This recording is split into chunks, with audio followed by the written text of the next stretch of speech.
बिस्मिल्लाहिर्रहमानिर्रहीम। अस्सलाम वालेकुम। मैं हूं कलीम उल्लाह और आप देख रहे हैं मेरा यूट्यूब चैनल कलीम आकाश।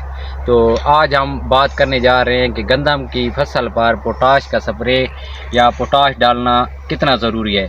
तो सबसे पहला ये है कि गंदम की फसल को इब्तदा से लेकर आखिर तक पोटाश की बहुत ज़्यादा ज़रूरत होती है, क्योंकि ये हमारी पैदावार लेने के लिए और गंदम की फसल को खड़ा रखने के लिए भी बहुत ज़रूरी है।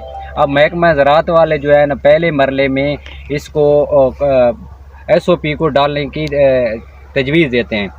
अगर हम इसको दूसरे और गोब की हालत तक पौधे को देते रहेंगे तो इसके बहुत अच्छे नतायज हमें मिलेंगे।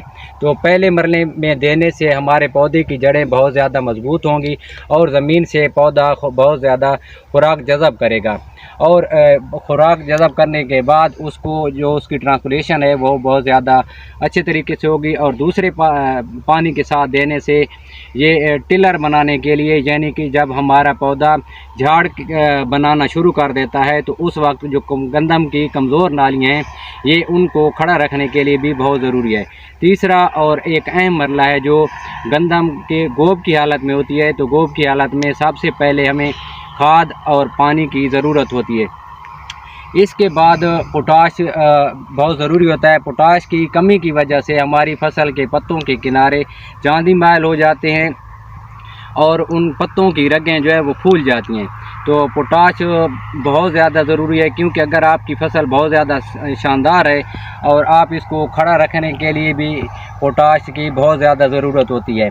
इसके बाद अगर आप ये समझते हैं कि हमें पोटाश के साथ नाइट्रोजन, पहले मरले में जो पोटाश दी जाती है वो सालों पोटाश होती है, यानी जो छट्टे वाली पोटाश होती है वो इस्तेमाल करनी चाहिए।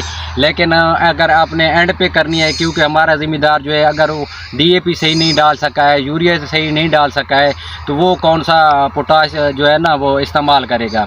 तो अब इस जो एंड पे होता है वो इसका मरला ऐसा है जैसे हम दोपहर का खाना नहीं खाते हैं, बल्कि समोसा पकौड़ा या चाय बिस्किट वगैरह से हम कुछ भी कर लेते हैं। तो पोटाश वो स्प्रे करके इतना गुजारा चला जाता है कि उसकी फसल जो है ना वो बढ़ोतरी ज़्यादा करेगी, गिरने से बच जाएगी और पैदावार में एक नुमाया इजाफा मिलेगा।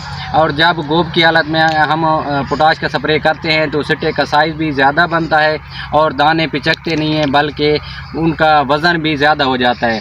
और अगर इसमें जब सिट्टा बन रहा होता है तो गंदम के सिट्टे में जब घुंडियों का मरला आता है तो घुंडियों की तादाद भी इसमें बहुत ज़्यादा इजाफा होता है और भराई के वक्त दाना पिचकेगा नहीं, बल्कि इसका वज़न भी बढ़ेगा और हमारी पैदावार में तकरीबन 5 से 7 मन इजाफा होगा। कोई भी मालूमात लेने के लिए मेरे इस नंबर पर रब्ता करें, और अब अगर आपको मेरी वीडियो अच्छी लगे तो मेरे चैनल को सब्सक्राइब करें और लाइक कर दें। शुक्रिया।